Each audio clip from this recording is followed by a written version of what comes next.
é triste, você entra em casa hoje, tem um cara, um homem desse que é referência para tantos milhões de brasileiros. Eu entro em casa, tá lá ele, cheio de soluço, mal, já oscila, dias bons, dias ruins ali nesse soluço. O cara dorme soluçando, não sei como é que ele consegue fazer isso, é muito difícil. Eu entro às vezes na casa dele, tá ali assistindo televisão, tu vê o teu pai sentado num sofá de perna cruzada com a tornozeleira eletrônica no pé carregando a tomada. Quer dizer, igual vagabundo. 6 hours later.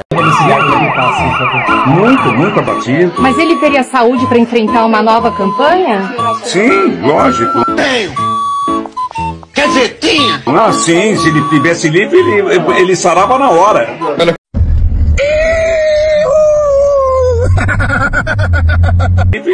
Ele sarava na hora. Olha como isso mudou. É, seu carro. É ou não é? Sim, se ele tivesse livre, ele sarava na hora. Ai,